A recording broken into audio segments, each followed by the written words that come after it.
Hi students, welcome to VPMaths. இன்னைக்கு நம்ம பார்க்கிறது 11th standard volume 2 exercise 11.1 question number 4. First subdivision பாருங்க 1 plus x squared power minus 1 கொடுத்திருக்காங்க. நம்ம இதை denominatorல கொண்டுட்டு வந்து plus 1 நம்ம எழுதலாம்.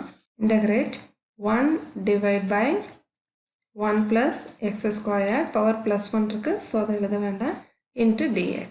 இப்போ differentiation formula பார்ப்போம். Suppose y equal to tan inverse of x அப்படின்றதுனா இதை நம்ம டிஃபரன்ஷியேட் பண்ணுறப்போ dy by dx equal to tan inverse of x வந்து 1 divide by 1 plus x squared அப்படின்னு சேஞ்ச் ஆகும். இப்போ நம்மளுக்கு 1 divide by 1 plus x squared இருக்குது. இதை இன்டெக்ரல் பண்ணுறப்போ நம்மளுக்கு என்ன ஆன்சர் கிடைக்கும் பார்த்தீங்கன்னா tan inverse of x வந்து கிடைக்கும்.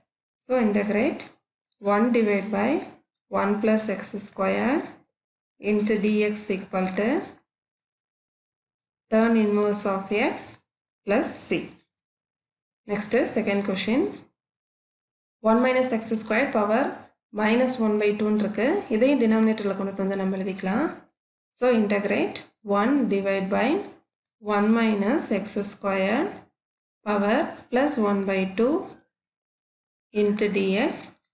பவரில் 1 by 2 இருந்தால் அதை நம்ம எப்படி எழுதிக்கலாம் ரூட்டில் எழுதிக்கலாம். So integrate 1 divide by root of 1 minus x squared into dx இருக்கு.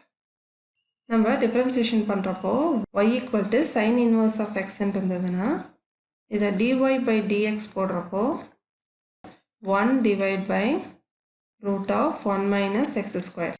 ஸோ இந்த 1 divide by root of 1 minus x squared again நம்ம இன்டெக்ரல் பண்ண போகிறோம். இன்டெக்ரல் பண்ணுறப்போ நம்மளுக்கு sin inverse of x வந்து கிடைக்கும். So integrate 1 divide by root of 1 minus x squared into dx ஓட answer sin inverse of x plus c.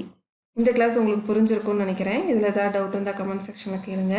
Next கிளாஸில் question number 2 பார்க்கலாம்.